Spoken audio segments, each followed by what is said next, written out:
Hi hello ಎಲ್ಲರಿಗೂ ನಮಸ್ಕಾರ. Welcome back to my channel. ನಾನು ನಿಮ್ಮ ಪ್ರೀತಿಯ ಭವ್ಯ. ಎಲ್ಲರೂ ಹೇಗಿದ್ದೀರಾ? ಎಲ್ಲರೂ ಚೆನ್ನಾಗಿದ್ದೀರಾ ಅಂತ ಅಂದ್ಕೊಳ್ತಾ ಇದ್ದೀನಿ. ನಾನು ಕೂಡ ತುಂಬಾನೇ ಚೆನ್ನಾಗಿದ್ದೀನಿ. ಇವತ್ತಿನ ಒಂದು ವಿಡಿಯೋದಲ್ಲಿ 4 ವರ್ಷದಿಂದ 5 ವರ್ಷದ ಮಕ್ಕಳುಗಳಿಗೆ ಲಂಗನ ಹೊಲಿಯೋದು ಹೇಗೆ ಅನ್ನೋವಂಥದ್ದನ್ನು ನಾನು ನಿಮ್ಗಳ ಜೊತೆ ಶೇರ್ ಮಾಡ್ಕೊಳ್ತಾ ಇದ್ದೀನಿ. ಸೊ ಫ್ರೆಂಡ್ಸ್, ನನ್ನ ಈ ಒಂದು ಚಾನಲ್ಗೆ ನೀವೇನಾದರೂ ಹೊಸಬ್ರಾಗಿದ್ರೆ ದಯವಿಟ್ಟು ಸಬ್ಸ್ಕ್ರೈಬ್ ಮಾಡ್ಕೊಂಡು ನೋಡಿ. ಹಾಗೆಯೇ ವಿಡಿಯೋನ ಎಲ್ಲೂ ಕೂಡ ಸ್ಕಿಪ್ ಮಾಡದೆ ಪೂರ್ತಿಯಾಗಿ ನೋಡಿ ಫ್ರೆಂಡ್ಸ್. ಈ ಒಂದು ವಿಡಿಯೋ ನಿಮ್ಗೇನಾದರೂ ಇಷ್ಟ ಆಯಿತು ಅಂತ ಅಂದರೆ ಫ್ಯಾಮಿಲಿ ಫ್ರೆಂಡ್ಸ್ಗೆಲ್ಲ ಶೇರ್ ಮಾಡಿ. ಸೊ ಬನ್ನಿ ಹಾಗಾದರೆ ಇವತ್ತಿನ ಒಂದು ವಿಡಿಯೋನ ಶುರು ಮಾಡೋಣ. ಸೊ ನಾನಿಲ್ಲಿ ಒಂದು ಬಾರ್ಡರ್ ಸ್ಯಾರಿನ ತೊಗೊಂಡಿದ್ದೀನಿ. ಸೊ ಇವಾಗ ಇದಕ್ಕೆ ಅಳತೆ ತೊಗೊಳ್ಳೋದು ಹೇಗೆ ಅಂತ ನೋಡೋಣ ಬನ್ನಿ. ಫಸ್ಟು ನಾನು ನನ್ನ ಮಗಳ ಅಳತೆಗೆ ನಾನು ಸ್ಟಿಚ್ ಮಾಡ್ತಾ ಇದ್ದೀನಿ. ಅವಳಿಗೆ ಇವಾಗ 4 ವರ್ಷ ಇದೆ. ಸೊ ಇವಾಗ ನಾನು ಫಸ್ಟ್ ಸೊಂಟದ ಅಳತೆನ ತೊಗೊಂಡಿದ್ದೀನಿ. 22 ಇದೆ, 22 ಇದೆ. ಇನ್ನು ಉದ್ದ ನಾವು ಸೊಂಟದ ಪಟ್ಟಿ ಅಳತೆನ ಎಲ್ಲಿಂದ ತೊಗೊಂಡಿರ್ತೀವಿ ಅಲ್ಲಿಂದ ಪಾಪುದು ಪಾದ ಎಲ್ಲಿದೆ ಪಾದದ ತನಕ ನಾವು ತಗೋಬೇಕಾಗುತ್ತೆ. ಉದ್ದ ನಮಗೆ ಎಷ್ಟು ಬೇಕು ಅನ್ನೋದನ್ನ ನೋಡಿಕೊಂಡು ತಗೋಬೇಕಾಗುತ್ತೆ. ಸೊ ಇವಾಗ ತಗೊಂಡಿರುವಂಥ ಅಳತೆಗೆ ನಾನಿಲ್ಲಿ ಕಟ್ ಮಾಡ್ಕೊಳ್ತಾ ಇದ್ದೀನಿ. ಇವಾಗ ಪಟ್ಟಿ ಅಳತೆ 22 ಇದೆ. ಸೊ ಅದ್ರದ್ದು ಇವಾಗ ನಮ್ಗೆ ಎಷ್ಟು ಬೇಕಾಗುತ್ತೆ, ಒಂದು 2.5 ಮೀಟ್ರ್ ಬಟ್ಟೆ ಬೇಕಾಗುತ್ತೆ. ಸೊ ಅದ್ರ 4 ಪಟ್ಟು ನಾವು ತಗೋಬೇಕಾಗುತ್ತೆ. ಪಟ್ಟಿ 22 ಇದೆ ಅಂತ ಅಂದರೆ ನಾವು ಬಟ್ಟೆ ನಮ್ಗೆ ಎಷ್ಟು ಬೇಕಾಗುತ್ತೆ, ನರಿಗೆಗೆಲ್ಲ ಸೇರಿಸಿ ನರಿಗೆ ಎಲ್ಲ ಚೆನ್ನಾಗಿ ಬರಬೇಕು ಅಂತ ಅಂದರೆ ಸ್ವಲ್ಪ ಜಾಸ್ತಿನೇ ತಗೋಬೇಕಾಗುತ್ತೆ. ನಾವಿವಾಗ ಲಂಗ ಬ್ಲೌಸ್ನ ಸ್ಟಿಚ್ ಮಾಡ್ತಾ ಇದ್ದೀವಿ ಅಂತ ಅಂದರೆ ನರಿಗೆ ಕಡಿಮೆ ಇಟ್ಟು ಸ್ಟಿಚ್ ಮಾಡಿದ್ರೆ ಅಷ್ಟು ಚೆನ್ನಾಗಿ ಬರೋದಿಲ್ಲ. ಸೊ ಹಾಗಾಗಿ ಸ್ವಲ್ಪ ಜಾಸ್ತಿನೇ ತೊಗೊಂಡು ಸ್ಟಿಚ್ ಮಾಡ್ಕೊಳ್ಳೋಣ. ಸೊ ಇವಾಗ ನಾನಿಲ್ಲಿ 2.5 ಮೀಟ್ರಷ್ಟು ಬಟ್ಟೆನ ತೊಗೊಂಡಿದ್ದೀನಿ. ನಾನು ಸೀರೆಯಲ್ಲಿ 1/4 ಮೀಟ್ರಷ್ಟು ಉದ್ದನ ತೊಗೊಂಡು ಅದನ್ನು ಅಷ್ಟಕ್ಕೆ ಕಟ್ ಮಾಡಿಕೊಂಡು ಅದರಲ್ಲಿ ನಾನು ಮಧ್ಯಕ್ಕೆ ಅರ್ಧನ ಕಟ್ ಮಾಡ್ಕೊಂಡಿದ್ದೀನಿ, ಎರಡೂ ಕಡೆ ಸಮಸಮವಾಗಿ. ಯಾಕೆ ಅಂದರೆ ನನಗೆ ಉದ್ದ ಬೇಕಾಗಿರೋದು 22. ಸೊ ನನಗದು ಎರಡು ಕಡೆಯಿಂದನೂ ಉದ್ದ 44 ಇತ್ತು. ಸೊ ಹಾಗಾಗಿ ಅದನ್ನೇ ಅರ್ಧ ಮಾಡ್ಕೊಂಡಿದ್ದೀನಿ. ಸೊ ಅಲ್ಲಿಗೆ 1/4 2.5 ಮೀಟ್ರ್ ಆಯಿತು. ಇನ್ನು ಪಟ್ಟಿ ಅಗಲ 22 ತೊಗೊಂಡೆ, ಉದ್ದ 5 ಇಂಚು ತೊಗೊಂಡಿದ್ದೀನಿ. ನಾನು 4 ಇಂಚೆ ಸಾಕಾಗುತ್ತೆ. ಸೊ ನಾನು ಸ್ಟಿಚ್ಗೆ ಅರ್ಧ ಬಿಟ್ಟು 5 ಇಂಚನ್ನ ತೊಗೊಂಡಿದ್ದೀನಿ. ಸೊ ಬನ್ನಿ ಇವಾಗ ಸ್ಟಿಚ್ ಮಾಡೋದು ಹೇಗೆ ಅಂತ ನೋಡ್ಕೊಂಬರೋಣ. ಇನ್ನು ನಾನು ಫಸ್ಟ್ ಪಟ್ಟಿನ ರೆಡಿ ಮಾಡ್ಕೊಳ್ತಾ ಇದ್ದೀನಿ. 2 ಫೋಲ್ಡ್ ಮಾಡಿ ಸ್ಟಿಚ್ ಮಾಡ್ಕೊಳ್ತಾ ಇದ್ದೀನಿ. ಸ್ಟಿಚ್ ಮಾಡುವಾಗ ಫಸ್ಟು ರಫ್ ಮಾಡ್ಕೋಬೇಕು. ರಫ್ ಮಾಡ್ಕೊಂಡು ಆಮೇಲೆ ಸ್ಟಿಚ್ ಮಾಡ್ಕೋಬೇಕಾಗುತ್ತೆ. ಸೊ ಎರಡೂ ಕಡೆನೂ ನಾವು ಇದೇ ರೀತಿ ಸ್ಟಿಚ್ ಮಾಡ್ಕೋಬೇಕಾಗುತ್ತೆ. ಸೊ ಈ ರೀತಿ ಸ್ಟಿಚ್ ಮಾಡಿಕೊಂಡ್ರೆ ಪಟ್ಟಿ ರೆಡಿ ಆಗುತ್ತೆ. ಆಮೇಲೆ ಲಂಗನ ಸ್ಟಿಚ್ ಮಾಡೋದಕ್ಕೆ ನಮಗೆ ಈಸಿ ಆಗುತ್ತೆ. ಸೊ ನಾನು ಇಲ್ಲಿ ಎರಡೂ ಕಡೆನೂ ಇದೇ ರೀತಿ ಸ್ಟಿಚ್ ಮಾಡ್ಕೊಳ್ತಾ ಇದ್ದೀನಿ. ನೀವಿಲ್ಲಿ ನೋಡ್ತಾ ಇರ್ಬೋದು. ತುಂಬ ವರ್ಷಗಳೇ ಆಗಿತ್ತು ನಾನು ಈ ರೀತಿ ಮಿಷಿನ್ ಮೇಲೆ ಕೂತ್ಕೊಂಡು ಈ ರೀತಿ ಒಂದು ಬಟ್ಟೆನ ಸ್ಟಿಚ್ ಮಾಡಿ ಮಾಮೂಲಿಯಾಗಿ ಚಿಕ್ಕ ಪುಟ್ಟದೆಲ್ಲ ಸ್ಟಿಚ್ ಮಾಡ್ತಾ ಇದ್ದೆ. ಸೊ ಹೀಗೆ ಬ್ಲೌಸು, ಈ ರೀತಿ ಡ್ರೆಸ್ಸು, ಲಂಗ ಬ್ಲೌಸು ಈ ಥರ ಎಲ್ಲ ಸ್ಟಿಚ್ ಮಾಡಿ ತುಂಬ ವರ್ಷಗಳೇ ಆಗಿತ್ತು. ಮತ್ತೆ ಸ್ಟಾರ್ಟ್ ಮಾಡ್ತಾ ಇದ್ದೀನಿ. ಸೊ ನಿಮ್ಮೆಲ್ಲರೂ ಸಪೋರ್ಟ್ ನನಗೆ ತುಂಬ ಅಂದರೆ ತುಂಬಾ ಮುಖ್ಯ. ಬನ್ನಿ ಫ್ರೆಂಡ್ಸ್, ಇವಾಗ ನೆಕ್ಸ್ಟು ಲಂಗನ ಸ್ಟಿಚ್ ಮಾಡೋದು ಹೇಗೆ ಅಂತ ನೋಡೋಣ. ಸೊ ನಾವು ಫಸ್ಟ್ ಸ್ಟ್ರೈಟಲ್ಲಿ ಇಟ್ಕೊಂಡು ಎರಡು ಸೈಡ್ನ ಅಟ್ಯಾಚ್ ಮಾಡ್ಕೋಬೇಕಾಗುತ್ತೆ. ಆಮೇಲೆ ಉಲ್ಟದಲ್ಲಿ ತಿರುಗಿಸಿ ನಾವು ಮತ್ತೆ ಸ್ಟಿಚ್ ಹಾಕೋಬೇಕಾಗುತ್ತೆ. ಈ ರೀತಿ ಮಾಡೋದ್ರಿಂದ ಬಟ್ಟೆ ಹಿಂಜೋದಿರ್ಬೋದು, ಹೊಲಿಗೆ ಬಿಟ್ಕೊಳ್ಳೋದಿರ್ಬೋದು, ಈ ಥರ ಏನೂ ಆಗೋದಿಲ್ಲ, ಬಹಳ ಚೆನ್ನಾಗಿರುತ್ತೆ. ಇನ್ನೊಂದೇನು ಅಂತ ಅಂದರೆ ನಾವು ಮಾಮೂಲಿಯಾಗಿ ಒಳಗಡೆಯಿಂದ ಸ್ಟಿಚ್ ಹಾಕಿ ಬಿಟ್ವಿ ಅಂತ ಅಂದರೆ ಅದು ಕೂಳೆ ಥರ ಬಟ್ಟೆ ಹಿಂಚ್ಕೊಂಡು ಹೋಗ್ಬಿಡುತ್ತೆ. ಸೊ ಈ ರೀತಿ ಮಾಡಿದ್ರೆ ಆ ಒಂದು ಪ್ರಾಬ್ಲಮ್ ಆಗೋದಿಲ್ಲ. ಮತ್ತು ಬೇಗ ಸ್ಟಿಚ್ ಎಲ್ಲ ಓಪನ್ ಆಗೋದಿಲ್ಲ, ತುಂಬ ದಿನ ಬಾಳಿಕೆ ಬರುತ್ತೆ. ಇನ್ನು ನಾವು ಕಟ್ ಮಾಡುವಾಗ ಬಟ್ಟೆನ ಒಂದು ಸಮ ಇಟ್ಕೊಂಡು ಕಟ್ ಮಾಡಿಲ್ಲ ಅಂತ ಅಂದರೆ ಇಲ್ಲಿ ಸ್ಟಿಚ್ ಮಾಡುವಾಗ ಏರುಪೇರು ಬರುತ್ತೆ. ಸೊ ಹಾಗಾಗಿ ನಾವು ಕಟ್ ಮಾಡುವಾಗ ಎರಡು ಕಡೆಯಿಂದನೂ ಕೂಡ ಬಟ್ಟೆನ ನಾವು ಸ್ಟ್ರೈಟಾಗಿ ಇಟ್ಕೊಂಡು ಕಟ್ ಮಾಡ್ಕೋಬೇಕಾಗುತ್ತೆ. ನಾನಿವಾಗ ಸೀದಾದಲ್ಲಿ ಹೊಲಿಗೆ ಹಾಕಿದ್ದೆ, ಇವಾಗ ಮತ್ತೆ ಉಲ್ಟಾ ಮಾಡಿಕೊಂಡು ಆ ಸ್ಟಿಚ್ ಒಳಗಡೆ ಬಿಟ್ಟು, ಅಂದರೆ ಇವಾಗ ಎಡ್ಜ್ ಇರುತ್ತಲ್ಲ ಅದನ್ನು ಒಳಗಡೆ ಸೇರಿಸಿ ನಾನು ಸ್ಟಿಚ್ನ ಹಾಕ್ತಾ ಇದ್ದೀನಿ. ನಾವು ಫಸ್ಟು ಎಷ್ಟು ಮಾರ್ಜಿನ ಹಿಡ್ದಿರ್ತೀವಿ ಅನ್ನೋದ್ರ ಮೇಲೆ ನಾವಿಲ್ಲಿ ಸ್ಟಿಚ್ಚನ್ನ ಹಾಕ್ಕೋಬೇಕಾಗುತ್ತೆ. ಫಸ್ಟು ಜಾಸ್ತಿ ಮಾರ್ಜಿನ ಹಿಡ್ದು ಇಲ್ಲಿ ಕಡಿಮೆ ಮಾರ್ಜಿನ ಹಿಡಿದ್ವಿ ಅಂತ ಅಂದರೆ ಅದು ಕೂಳೆ ಥರ ಮೇಲೆ ಕಾಣಿಸ್ಬಿಡುತ್ತೆ. ಸೊ ಹಾಗಾಗಿ ನಾವು ಎಷ್ಟು ಮಾರ್ಜಿನ್ ಹಿಡ್ದಿರ್ತೀವಿ ಅದರಷ್ಟೇ ನಾವಿಲ್ಲಿ ಮಾರ್ಜಿನ್ನ ಸ್ಟಿಚ್ ಹಾಕ್ಕೊಂಡು ಹೋಗಬೇಕಾಗುತ್ತೆ.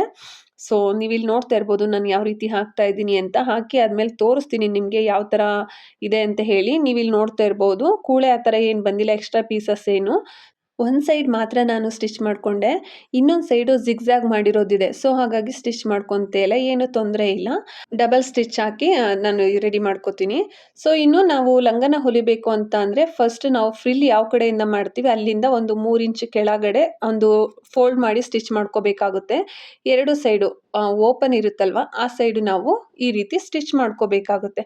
ಇದನ್ನ ಫ್ರಿಲ್ ರೆಡಿ ಮಾಡೋದಕ್ಕೂ ಮುಂಚೆನೆ ನಾವು ಸ್ಟಿಚ್ ಮಾಡ್ಕೋಬೇಕಾಗುತ್ತೆ. ಸೊ ಇವಾಗ ನಾನಿಲ್ಲಿ ಪಟ್ಟಿನ ಸೀದಾ ಇಟ್ಕೊಂಡು ಲಂಗದ ಬಟ್ಟೆ ಅಂದರೆ ಫ್ರಿಲ್ ರೆಡಿ ಮಾಡ್ತೀವಲ್ಲ ಆ ಬಟ್ಟೆನ ಉಲ್ಟಾದಲ್ಲಿ ಇಟ್ಕೊಂಡು ನಾನು ಫ್ರಿಲ್ ಮಾಡ್ತಾ ಇದ್ದೀನಿ. ಸೊ ನಾನಿಲ್ಲಿ ಫಸ್ಟೇನೆ ನಾನು ಮಾರ್ಕ್ ಮಾಡ್ಕೊಂಡಿದ್ದೀನಿ 1.5 ಇಂಚಿಗೇನೆ ಮಾರ್ಕ್ ಮಾಡ್ಕೊಂಡಿದ್ದೀನಿ. ಈ ರೀತಿ ಮಾಡ್ಕೊಳ್ಳೋದ್ರಿಂದ ನಮಗೆ ಫ್ರಿಲ್ಲು ಪರ್ಫೆಕ್ಟಾಗಿ ಬರುತ್ತೆ. ಒಂದು ಏರುಪೇರು ಆಗೋದು ಆ ಥರ ಏನಾಗೋದಿಲ್ಲ. ಸೊ ಇನ್ನು ಹೊಸ್ದಾಗಿ ಕಲಿಯೋ ಅಂಥವ್ರು ಏನಾದರೂ ಇದ್ದರು ಅಂತ ಅಂದರೆ ಈ ರೀತಿ ಮಾರ್ಕ್ ಮಾಡ್ಕೊಂಡೇ ಮಾಡಬೇಕು. ಇಲ್ಲ ಅಂತ ಅಂದರೆ ಅವ್ರಿಗೆ ಕನ್ಫ್ಯೂಸ್ ಆಗುತ್ತೆ ಮತ್ತು ನರ್ಗೆಗಳು ಅಷ್ಟು ನೀಟಾಗಿ ಬರೋದಿಲ್ಲ. ಸೊ ಇವಾಗ ಎಕ್ಸ್ಪೀರಿಯೆನ್ಸ್ ಇರೋರಾದರೆ ತೊಂದರೆ ಇಲ್ಲ, ಅವ್ರಿಗೆ ಒಂದು ಅಳತೆಯಲ್ಲೇ ಗೊತ್ತಾಗೋಗ್ಬಿಡುತ್ತೆ. ನಾನಿಲ್ಲಿ ಮಾರ್ಕ್ ಮಾಡಿ ತೋರಿಸ್ತಿರೋ ಕಾರಣ ಬಿಗಿನರ್ಸ್ಗೆ ಉಪಯೋಗ ಆಗಲಿ ಅನ್ನೋ ಒಂದು ಕಾರಣಕ್ಕೆ ನಾನು ಈ ರೀತಿ ಮಾರ್ಕ್ ಮಾಡಿ ತೋರಿಸ್ತಾ ಇರೋವಂಥದ್ದು. ಫ್ರಿಲ್ ಮಾತ್ರ ಪರ್ಫೆಕ್ಟಾಗಿ ಬರುತ್ತೆ ಫ್ರಿಲ್ಗಳು. ಇನ್ನು ಬಟ್ಟೆನ ನಾವೇನಾದರೂ ಕಡಿಮೆ ತೊಗೊಂಡಿದ್ವಿ ಅಂತ ಅಂದರೆ ಫ್ರಿಲ್ಗಳೆಲ್ಲ ಕಡಿಮೆ ಬರುತ್ತೆ, ಅಷ್ಟು ಲುಕ್ ಇರೋದಿಲ್ಲ. ಈ ರೀತಿ ಲಂಗ ಬ್ಲೌಸ್ನ ಸ್ಟಿಚ್ ಮಾಡಿದಾಗ ಫ್ರಿಲ್ಲೆಲ್ಲ ಚೆನ್ನಾಗಿತ್ತು ಅಂತ ಅಂದರೆ ಮಕ್ಕಳಿಗೆ ಹಾಕಿದಾಗ ತುಂಬ ಚೆನ್ನಾಗಿ ಕಾಣಿಸುತ್ತೆ.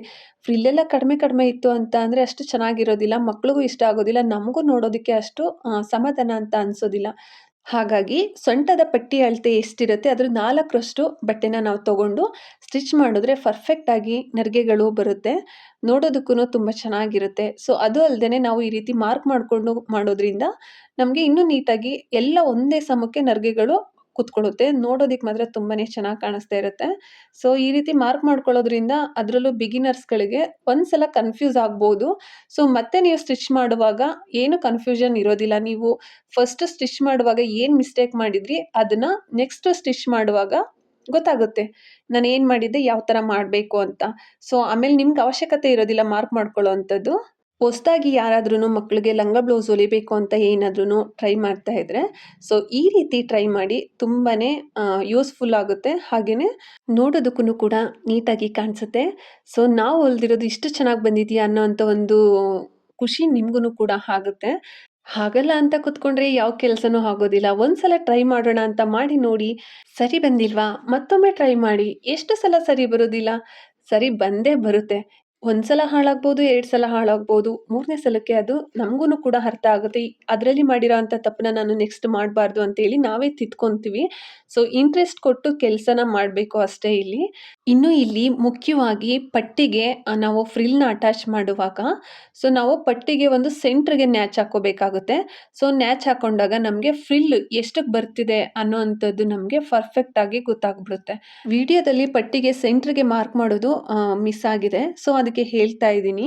ಇನ್ನು ನಾನು ಪಟ್ಟಿಗೆ ಫ್ರಿಲ್ಲೆಲ್ಲ ಅಟ್ಯಾಚ್ ಮಾಡ್ಕೊಂಡಾಗಿದೆ. ಲಾಸ್ಟಲ್ಲಿ ಮತ್ತೆ ನಾನು ಡಬಲ್ ಫೋಲ್ಡ್ ಮಾಡಿ ಒಂದು 3 ಇಂಚಷ್ಟು ಉದ್ದ ನಾನು ಸೈಡ್ ಸ್ಟಿಚ್ ಮಾಡ್ಕೊತಾ ಇದ್ದೀನಿ. ಸೊ ನೀವು ಇಲ್ಲಿ ನೋಡ್ತಾ ಇರ್ಬೋದು, ಇವಾಗ ಫ್ರಿಲ್ ಎಲ್ಲ ರೆಡಿ ಆಗಿದೆ. ಇವಾಗ ನಾನು ಪಟ್ಟಿನ ಮತ್ತೆ ಒಂದು ಫೋಲ್ಡ್ ಮಾಡಿ ಸ್ಟಿಚ್ ಮಾಡ್ಕೊತಾ ಇದ್ದೀನಿ. ಈ ರೀತಿ ಮಾಡೋದ್ರಿಂದ ರೋಪಿಂಗ್ ಬರುತ್ತೆ. ಆ ರೋಪಿಂಗ್ ಅನ್ನೋದು ಅವಾಯ್ಡ್ ಆಗುತ್ತೆ. ರೋಪಿಂಗ್ ಅಂತ ಅಂದರೆ ನಾವು ಸ್ಟಾರ್ಟಿಂಗಿಂದ ಈ ರೀತಿ ಫೋಲ್ಡ್ ಮಾಡ್ದೇ ಡೈರೆಕ್ಟಾಗಿ ಅಟ್ಯಾಚ್ ಮಾಡಿದ್ವಿ ಅಂತ ಅಂದರೆ ಅದು ನುಲ್ದಂಗೆ ಬರುತ್ತೆ, ಫಿನಿಶಿಂಗು ಅಷ್ಟು ನೀಟಾಗಿ ಕಾಣಿಸೋದಿಲ್ಲ. ಅದು ನಮಗೆ ಇಲ್ಲಿ ಎಂಡಿಂಗಲ್ಲಿ ಅಟ್ಯಾಚ್ ಮಾಡೋಕ್ಕಾಗೋದಿಲ್ಲ. ಸೊ ಅದು ನೋಡೋದಕ್ಕೂ ಚೆನ್ನಾಗಿರೋದಿಲ್ಲ ಮತ್ತು ನಮಗೆ ಸ್ಟಿಚ್ ಮಾಡೋದಕ್ಕೂ ಅಷ್ಟು ಕಂಫರ್ಟಬಲ್ ಅಂತ ಅನಿಸೋದಿಲ್ಲ.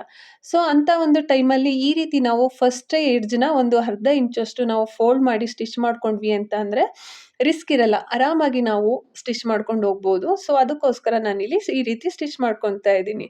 2 ಕಡೆ ನಾನಿಲ್ಲಿ ರಫ್ ಮಾಡಿಲ್ಲ, ಹಾಗೆಯೇ ಮಾಮೂಲಿಯಾಗೇ ಸ್ಟ್ರೈಟ್ ಸ್ಟಿಚ್ ಹಾಕ್ಕೊಂಡಿದ್ದೀನಿ. ಸೊ ಇವಾಗ ನೀವು ಇಲ್ಲಿ ನೋಡ್ತಾ ಇರ್ಬೋದು, ನಾವು ಫ್ರಿಲ್ ಅಟ್ಯಾಚ್ ಮಾಡಿದ್ದೀವಲ್ಲ ಅದನ್ನು ಮೇಲ್ ಮಾಡಿ ಅಲ್ಲಿ ಒಂದು ಸ್ಟಿಚ್ ಇದೆ ಅಲ್ಲ ಅದ್ರ ನೇರಕ್ಕೆ ನಾನು ಅದನ್ನು ಫೋಲ್ಡ್ ಮಾಡಿ ಸ್ಟಿಚ್ ಹಾಕೋತಾ ಇದ್ದೀನಿ.